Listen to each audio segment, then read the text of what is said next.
da Marília também tá a mesma coisa. Só que, Tá, não porém, esse sei. eu nem tinha visto. Aí tá lá como se eu não tivesse respondido.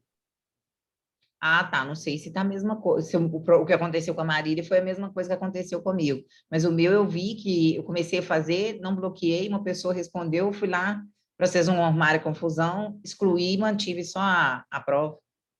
Ah, tá. Foi isso, foi eu mesmo. Mas não tem nada de errado que você fez, não, viu? Obrigada. Nada. E o pessoal hoje está desanimado com o frio, né? Isso é coisa do frio aí, todo mundo já com vontade de deitar, né?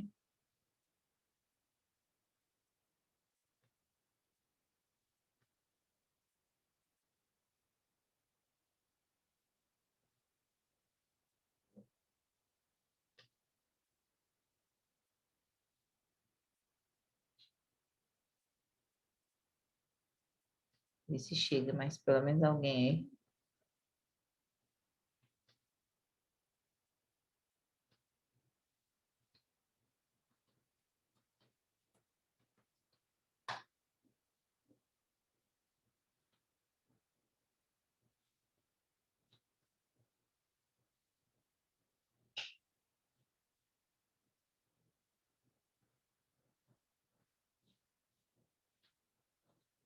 Do jeito que o tempo está passando rápido, daqui a pouco vocês estão fazendo, chegando o calendário aí da prova de 20, né?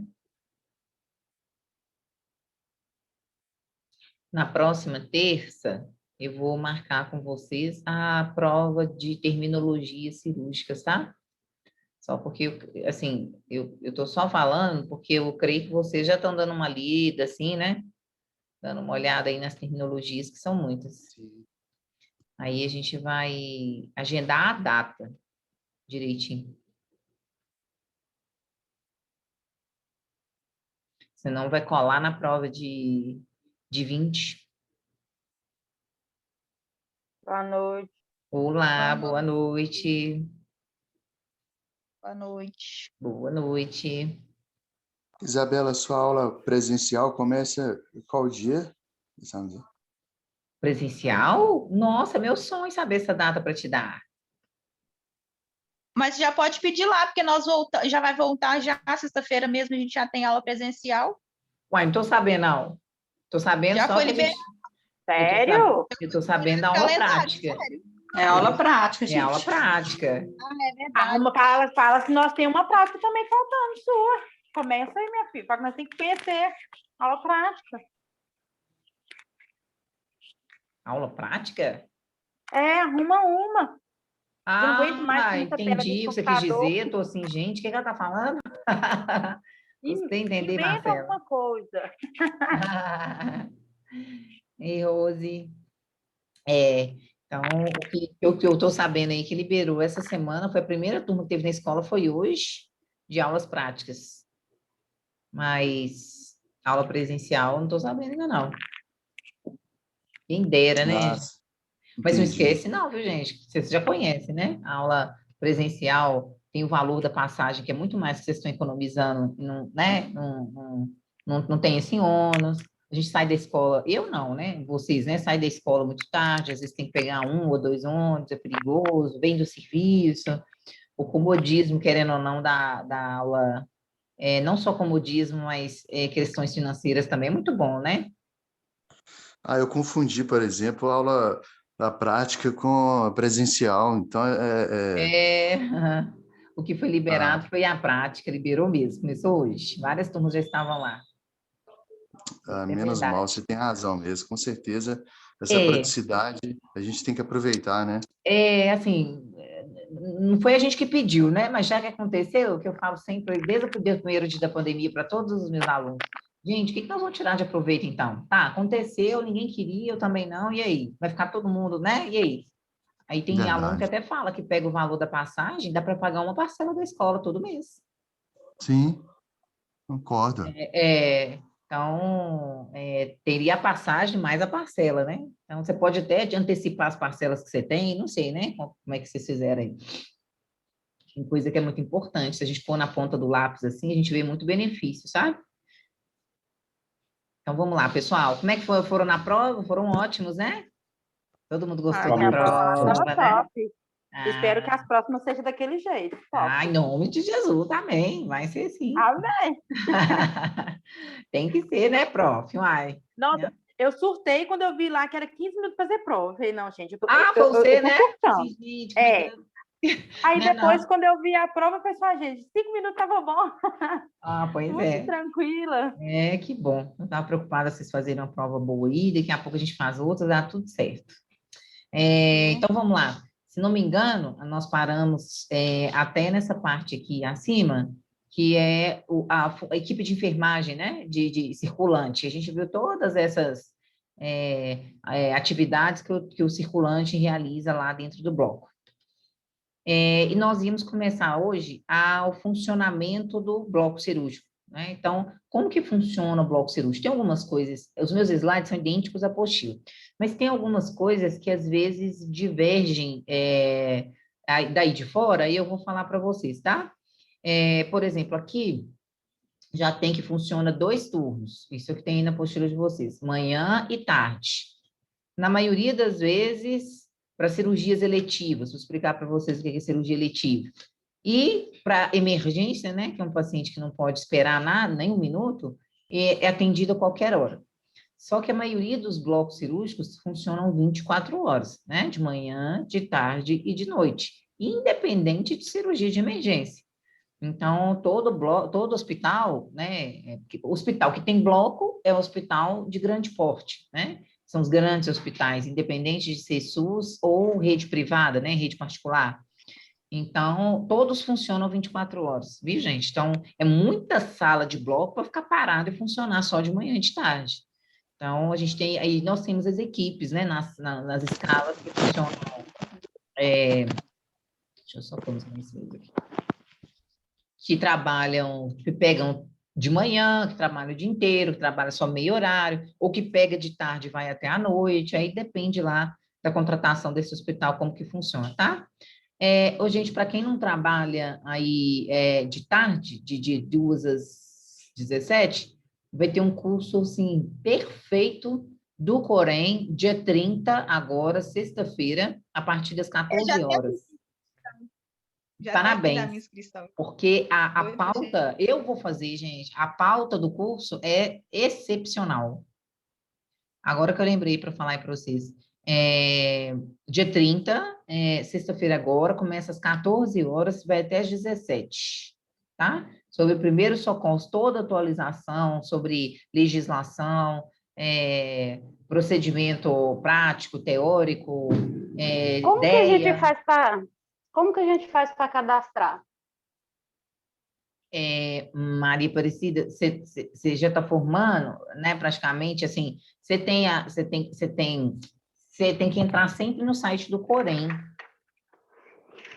Ah, tá. entendeu? Para ver tudo o que acontece lá, para você ver as vagas, o salário que estão pagando nas vagas, os hospitais que mais abrem vagas.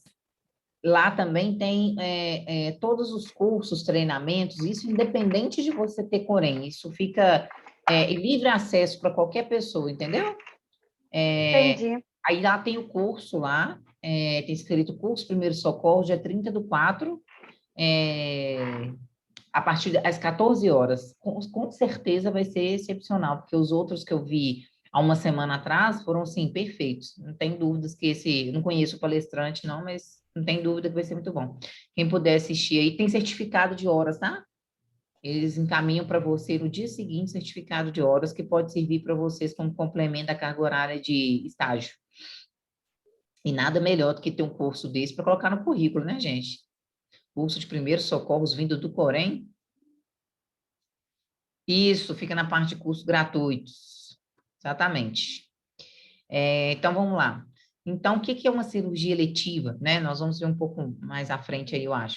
Cirurgia eletiva é o paciente que ele é agendado, tá? É um paciente que ele nunca vai ser urgência, emergência. Então, é um paciente que ele pode esperar. Então, é um paciente que ou ele está em casa e vai vir amanhã de jejum para internar e operar, ou ele está na unidade de internação, internado, mas vai acabar tendo que ter uma intervenção cirúrgica ali, é um paciente que a gente vai programar para sexta-feira. O médico já chegou à conclusão que vai ter que operar mesmo, que não vai ter jeito, vai ser melhor mesmo para o paciente, e a gente vai operar na sexta-feira. Então, esses 2 pacientes, a gente chama de cirurgia eletiva, mesmo ele estando em casa ou ele estando dentro do hospital. São cirurgias programadas, tá? Então, é um paciente que eu posso verificar material, programar o médico, a hora certa de tirar a dieta do jejum, ele fazer a última refeição, tudo com muita cautela, né? Do que um paciente de emergência, né? Então, um paciente eletivo, existe consulta eletiva, cirurgia eletiva, um monte de coisas que vão usar essa palavrinha. É importante, mesmo que não seja, vocês trabalhem, possam vir trabalhar em centro cirúrgico, que entendam um conceito de eletivo, paciente eletivo, tá? É um paciente que ele pode esperar, ou ele está em casa, ou ele está dentro do hospital, mas vai ser uma cirurgia programada. Se ele está em casa, vai ser programado. Se ele está no hospital, também vai ser programado. Só que a gente não fala isso no hospital, vai ser uma cirurgia programada, a gente não verbaliza dessa forma, né? Nós falamos que, vai ter uma cirurgia eletiva, dia 30, com o doutor fulano de tal. Não, na sala 10 vai ter uma cirurgia eletiva, às 14 horas. Aí é fulano que vai ficar assessorando o doutor. Então, vocês sempre vão ouvir, e até no CTI, em qualquer lugar, falar em eletivo, tá? Inclusive, nesse período de pandemia, algumas Isso, Thelma, isso, todas, né, amiga, praticamente, né? Isso é muito triste, né? Porque tem tanto paciente com câncer que está precisando ser operado, né? Está precisando te retirar esse tumor, tratar, cuidar, para não estender no corpo inteiro, né? Não ter metástase no corpo inteiro, e as cirurgias estão totalmente suspensas, porque vocês ouvem essa palavrinha na televisão, né? As cirurgias eletivas foram todas suspensas, exatamente, é o paciente que estava em casa programado, né? Porque se ele opera, ele não vai embora direto para casa, ele tem que permanecer no hospital ali, pelo menos 24 horas de recuperação, né? E como que eu vou manter um paciente desse lá com o Covid todo no hospital, não tem leito, né? Então é complicado e acabou suspendendo. Mas aí tem o efeito... Isabel, Oi, pode falar. no caso, igual você falou, de pessoas que estão com câncer, é um paciente que não pode esperar muito. No caso, como que está sendo feito, já que as operações eletivas estão suspensas? Mas é isso que eu te falei, não está fazendo. A gente vai Não ter... tá? Não, a gente vai ter o efeito dominó daqui a pouco tempo, né? Não é nem um ano, não, pouco tempo. Porque um câncer de mama, quando a gente descobre, ele é operado praticamente com uma semana hoje no SUS, né? É tudo muito rápido, porque existe legislações que protegem o paciente, ele tem 60 dias para poder ser operado, né? Depois que descobre o câncer. Então, isso não está acontecendo, as pessoas estão em casa, né? Então, passou uma reportagem, gente, semana passada, retrasada na televisão, de um rapaz que teve um tumor no calcanhar, um rapaz novo, jovem, de 30 e poucos anos, que teve que amputar a perna inteira, porque foi descoberto com a pandemia, ele ficou em casa, não pôde operar, quando voltou, em vez de tirar só o tumor, teve que tirar até o joelho, porque o tumor tomou conta. E até alguns tratamentos mesmo envolvendo essa patologia estava sendo criado no Não, mas até que não, você passado. acredita? Eu tenho, porque eu dou aula para radiologia, eu tenho amigos que trabalham na radioterapia, até aqui do Hospital São Francisco. E foi uma das perguntas que eu fiz para ele primeiro. Ele falou assim: Isabela do céu, minha agenda está lotada, não consigo nem ir no banheiro. Aqui nós continuamos fazendo tudo do mesmo jeito, tomando alguns cuidados aqui, mas está lotado, lotado. Mas o que eu percebi é que os pacientes estão chegando de uma forma pior do que antes. Porque eu tem uma tia minha do Rio que ela começou a fazer o tratamento, né? Ela fez a cirurgia e aí ela teve que começar o processo da quimio. Ela esperou quase assim, 2 meses para poder iniciar, porque não estava podendo. Tá. A quimio eu não sei te responder, porque a quimio ela é venosa, né? Então, agora a radioterapia, ele estava fazendo normalmente, sabe? Normalmente mesmo, parou nem um dia de pandemia. O paciente vem, faz, vai embora, né? Vem, faz e vai embora. Mas é muito, muito triste essas questões todas, né? A gente vai ter um efeito, uma estatística disso aí, daqui, tipo, desse ano até ano que vem. Esse ano ninguém vai mexer com nada, porque não vai dar tempo, o povo está envolvido em vacina ainda, essa confusão que volta, que não volta, né? Mas talvez, assim, por volta do ano que vem, você vai ver o gráfico, o tipo de câncer de mama, né? Que mais mata as mulheres, é o ranking. O gráfico, assim, a outra curva lá no alto, de mulheres que morreram, faleceram, né? Por causa exatamente da pandemia, né? Vai ter um efeito colateral gigantesco, gigantesco. Já é E esperado. deve ser desesperador, né, para essas pessoas Desesperador. que descobrem que está com câncer e não tem como se tratar, né? O pior é ela nem descobrir, né? Porque as mamografias foram suspensas. Você vai no posto, vai falar que está na data de você fazer de novo, que é anual. Eles não estão agendando. Todos os centros foram voltados para a questão do Covid. Essa paciente ela não vai fazer esse ano, vai fazer no ano que vem. Se ela não descobrisse esse ano o micronódulo, ano que vem ela vai descobrir ele num tamanho bem mais avançado, que ela vai ter que tirar a mama inteira e bobear já cometeu até algum outro lugar. Então, é tudo muito sério, né? Os efeitos do Covid, da pandemia que nós vivemos, né, desde o ano passado, é muito maior do que os olhos das pessoas podem alcançar, né? É muito, muito, muito maior do que as pessoas podem alcançar. Isso eu falei um exemplo no meio de 1 bilhão de exemplos, gente. Tem E aí, economia, Isabela, tem educação, tem saúde mental, tem pobreza, tem tudo quanto é trem no mundo. mas aí você para pensar, se a gente parar para pensar, a gente, em termos de escola, economia, isso é muito pequeno perante essas pessoas que estão doentes e precisando de tratamento e não tem como tratar. Porque a saúde é tudo, né? Se você não tem saúde, você não tem nada. Nada. Nada, nada, nada. Exatamente. Então, eu fico vendo as pessoas que brincam muito com isso ainda, né? Não fazem as coisas, não tá nem aí. Elas não conseguem ver, ter noção, né? Acho que elas nunca pararam para pensar nisso que eu estou falando para vocês. Então, talvez se a pessoa visse a realidade, olhasse para um paciente de tumor saindo para fora, né? Visse aquela realidade lá, talvez mudar. Eu falo sempre aqui na minha casa, né? Quem estava conversando comigo, o Jorge, né? Eu falo com meu irmão, eu falo assim, você está precisando passar um dia, uma noite, 2 horinhas lá no hospital, no SUS, lá, para você dar uma olhadinha no Politrauma. Vão lá para o CTI, vão lá dar uma olhadinha, que você vai dar uma melhorada na vida. Vai parar de reclamar, né, Isabela? Da Minha vida que tem. Verdade, viu? Né? Vão lá para você dar uma olhadinha, vocês devem estar vendo aí com o professor, né? As lesões por pressão, o nível do cheiro que o paciente, a gente chega no andar, você já está sentindo. Vão lá ver como é que estão as coisas, não tem condição de nada, de comer, nem de voltar para casa, vão lá dar uma olhadinha. As pessoas, muitas não têm essa visão, né? Então, pensam dessa forma, assim, é o que vocês ouvem de todos os professores, aí acredito eu, é o se colocar no lugar do outro, né? Imagina eu passando isso aqui, deixa eu me cuidar, deixa eu lavar minha mão, deixa eu não ir pro funk, deixa eu não sei o quê, porque isso aqui que lastra isso tudo aí que eu tô vendo, nossa Deus, o povo tá em casa sem poder operar de câncer, imagina se fosse a minha avó. Não, mas você está falando isso aí, aqui perto de nós tem uma moça que trabalha de técnico de enfermagem, ela abriu uma tipo distribuidora de bebida na casa dela, todo final de semana o povo não tem sossego de funk na porta da casa dela, e é uma técnica de enfermagem. Nossa, aí tem essas vírgulas aí para o nosso caminho, essas né? exceções, né? Essas exceções, Nossa, vontade de saber onde que trabalha para fazer uma denúncia, porque não tem lógica. É vocês não formarem e acharem que é conveniente e interessante ser do perfil do jeito delas, né? Então, eu também queria saber, amiga, para eu nunca cair na mão dela lá, viu? Se você descobrir, você conta para nós. É absurdo isso. Então, não formar, né? E não ficar igual, porque tem gente que a gente fala a vida toda, sabe que tá errado. O ser diferente, né, gente? O ser bom dá trabalho.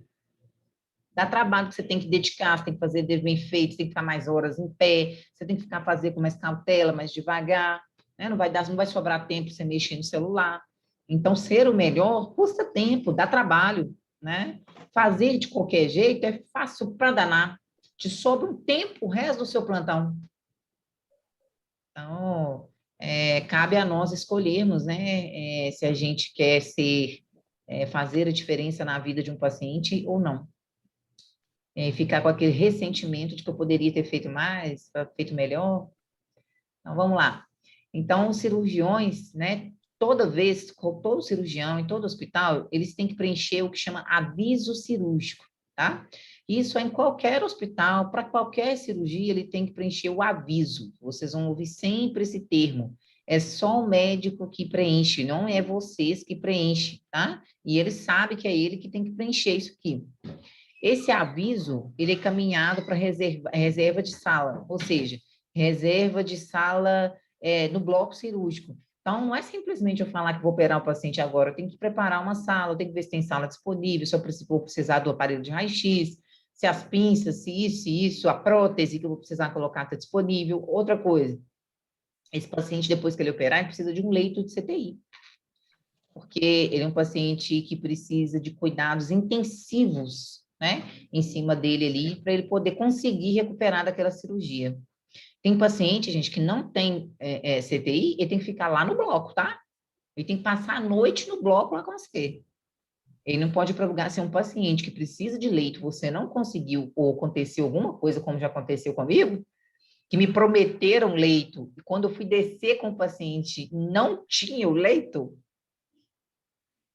eu tive que passar, foi véspera de Semana Santa, eu tive que passar a noite com o paciente lá ao invés de ir embora, tá? Dentro do bloco. Por quê? Dentro do bloco eu tenho todo um amparo que um CTI pode ter para esse paciente. Se eu levar ele para a unidade de internação, para um leito do PS, se ele tiver uma intervenção, ele vai morrer. Porque lá não é lugar dele estar após o nível de cirurgia que ele fez, tá? Então, tudo assim, nós vamos ver mais para frente, que tudo é muito perigoso no paciente, né? O momento da cirurgia, né, que é transitório, o pós-cirúrgico. Às vezes você teve uma cirurgia sensacional, só que você descuida do paciente no pós-cirúrgico. Você não teve nada, uma cirurgia simples, tranquila, tirou de letra, sem complicação, os médicos tranquilos, rápida, objetiva, e eu esqueço do paciente no pós-operatório. Eu não tenho os cuidados devidos. Isabela, Oi. No caso, quando não tem o leito do CTI, aí tem que ficar lá dentro do bloco, seria dentro dessa sala da sala de pós-cirúrgico? Não, aí você vai ficar na sala de pós-cirúrgico, que a gente chama de recuperação, né? Geralmente, na verdade, é sala de pós-cirúrgico, mas o nome mais usado é recuperação, tá? É um posto de enfermagem dentro do bloco, o bloco restrito, onde que opera mesmo. Aí, igual eu já desenhei para vocês, tem um monte de salinha, uma do lado da outra, uma parede meia com a outra, a sala de cirurgias. E vai ter tipo um posto de enfermagem, assim, que vai ter os leitos para você levar todos os pós-cirúrgicos. Lá vai ter monitor multiparâmetro, né, O2, vai ter todo desfibrilo, tudo amparar que você precisa ali, né, bomba de infusão, tudo que você precisar tem ali. É porque um paciente que não fica muito tempo lá, né? Só o tempo dele estabilizar mesmo pós-anestesia, que ele já vai para o leito dele, né? É o pós-anestésico imediato que a gente fala, né? Então, terminou a cirurgia, aqueles cuidados preliminares ali, na hora que ele ainda está sedado, sabe?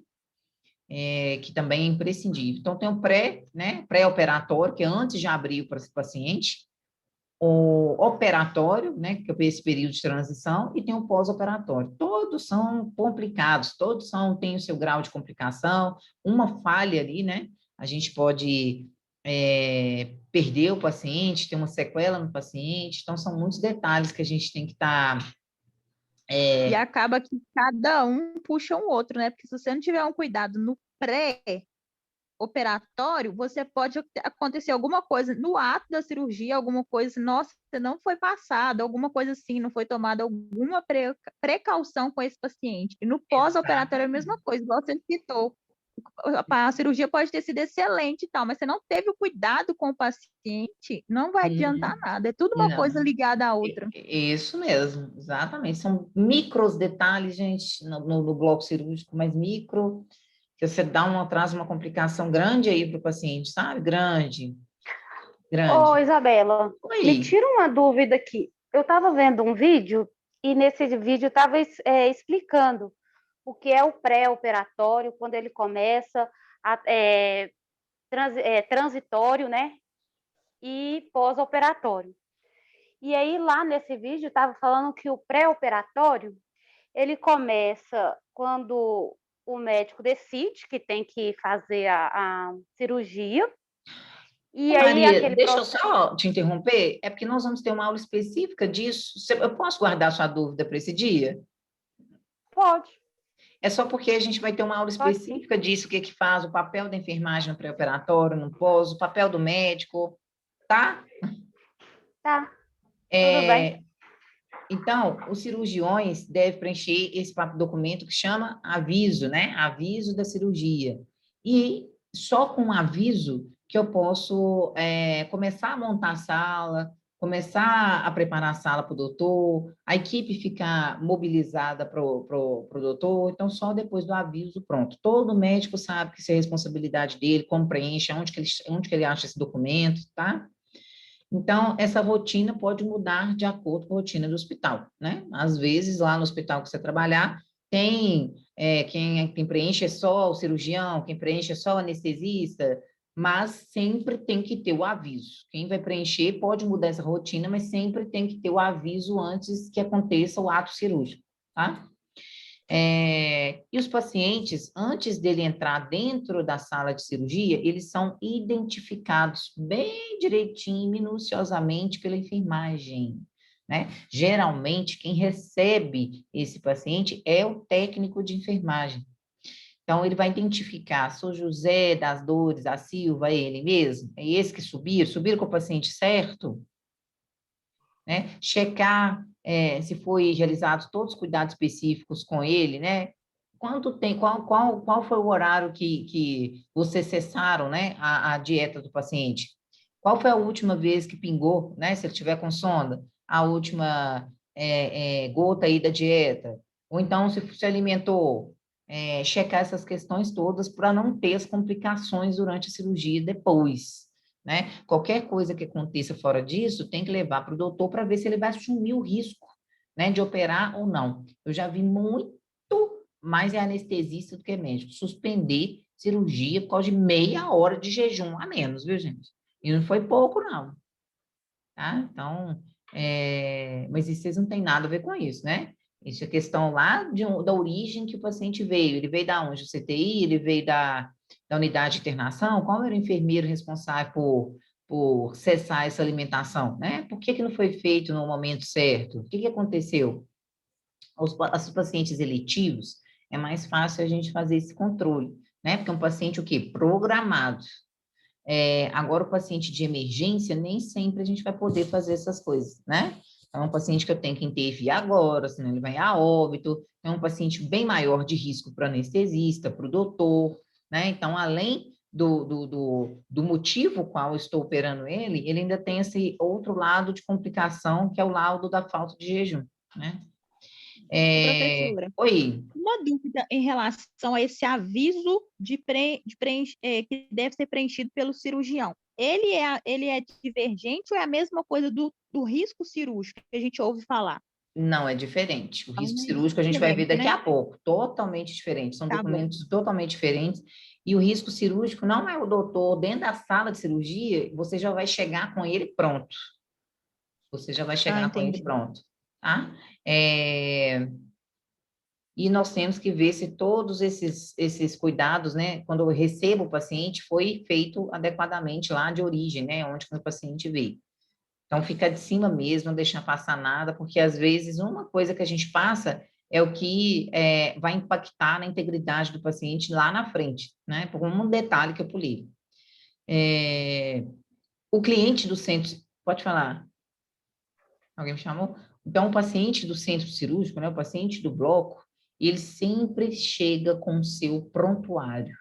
O que é prontuário? Que vocês já ouviram falar desde o primeiro módulo aí, né? É o documento, né? Aonde que fica pré-registrado desde a entrada do paciente pela primeira porta até aquele momento que ele está lá com você e vai continuar sendo registrado. Então, deixa eu falar sobe, ele vai para o seu setor, porque antes o meu subia, então foi com isso na cabeça. Então, ele vai para o seu bloco cirúrgico, você vai receber ele com prontuário, você vai pegar um prontuário para levar para dentro da sala de cirurgia, tá? Porque é lá onde que o anestesista vai fazer as anotações, que ele é obrigatório a respeito da cirurgia, você, o doutor cirurgião, né? E depois, quando for encaminhar esse paciente depois da cirurgia, seja para o setor de origem ou seja para a unidade de internação, eu tenho que devolver o paciente com um prontuário para dar continuidade no processo. Tem coisa, gente, que o paciente, às vezes, vem para mim operar no bloco, lá da unidade de internação. Mas, às vezes, do bloco, ele não volta para a unidade de internação, ele vai para o CTI. Por quê, professora? Porque, às vezes, a cirurgia que ele fez foi uma cirurgia eletiva, programada, ele estava na unidade de internação, foi para o horário direitinho para o bloco, mas é uma cirurgia que, que o pós-operatório requer cuidados intensivos. Então, ele não vai voltar para a unidade de internação, ele vai para o CTI, vai ficar 12, 24, não sei, né? Isso depende do doutor, da prescrição médica, depois ele volta para a unidade de internação. Por que ele volta, professor? Aí a gente nunca tira um paciente do CTI para embora para casa, né, gente? Ele sempre vai ter o desmame, né? Ele vai para a unidade de internação para depois ter a alta, se for ter que ter alta mesmo. Então, pode acontecer de eu receber o paciente e eu não devolver para o mesmo setor? Pode. Pode acontecer dele vir do CTI e eu devolver para o CTI? Pode. Tá? Então, pode acontecer dele vir da unidade de internação e eu devolver ele para a unidade de internação no pós-cirúrgico? Pode também, né? Aí, no prontuário, o doutor vai prescrever os medicamentos de vômito, se ele tiver, né? Reação pós-anestésica, medicamento para dor, se o paciente sentir, já deixa tudo prescrito. Hoje eu não quero que dê banho nele, porque ele está bem, com catéter aqui, está drenando, então não mexe nele, né? Deixa ele mais quietinho hoje. Então, são essas questões, né, da evolução que o doutor vai deixar tudo prontinho para a gente receber, para a gente devolver o paciente lá. Outra coisa, o termo de consentimento. Termo de consentimento, gente, é que o paciente, né, às vezes, o paciente não tem condições de assinar, né? Por exemplo, um paciente que vem do CTI. Mas nós temos o familiar que preenche, mas o paciente, a gente não opera se não tiver esse termo de consentimento. Por quê? Termo de consentimento, onde que você vai... Hoje em dia, a gente preenche até para fazer unha, né, gente? Termo de consentimento. Por quê? É um respaldo que o hospital, a clínica, os lugares têm.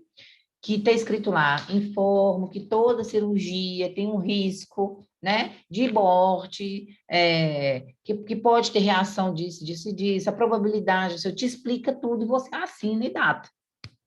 Ou seja, quando você entrou, foi consentimento seu também, você estava ciente que ali poderia ter alguma complicação, sabe? Você tinha, infelizmente, um risco de morte, por aí vai. Então, o paciente, ele preenche e assina o termo de consentimento. Se ele não tiver em condições, o CTI, geralmente, no dia da visita, pede o responsável pela internação, né? Vamos supor, se foi a esposa do homem que está internado, que precisa operar. Ela, no dia da visita, ela vai, preenche esse termo, deixa pronto, responsabilizado, né?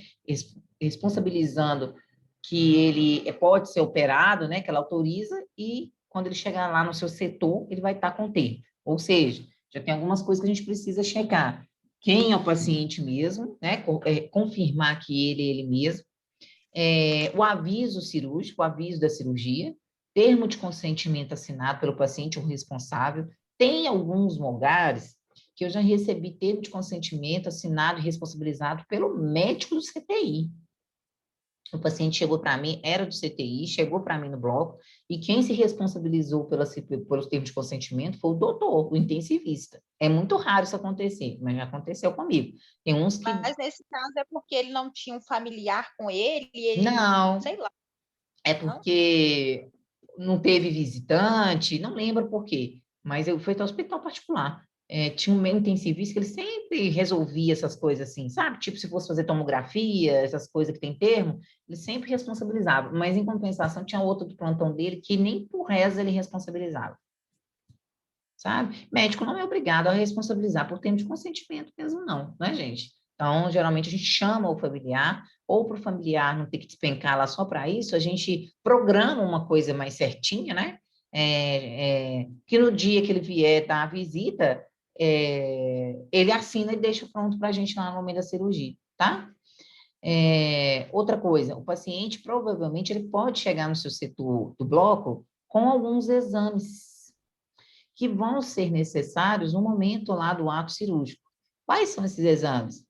Uma tomografia para saber a localização do tumor, do sangramento, onde que vai abrir, né? Uma ressonância, um raio-x se for fratura, para a gente ver o nível da fratura, como que o médico vai fazer, e ele precisa dessa imagem, né, para confirmar, ver o diâmetro, extensão lá da fratura.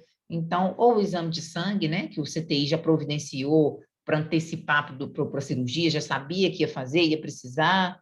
Então, geralmente, ele vai chegar com essa... No eletro, né?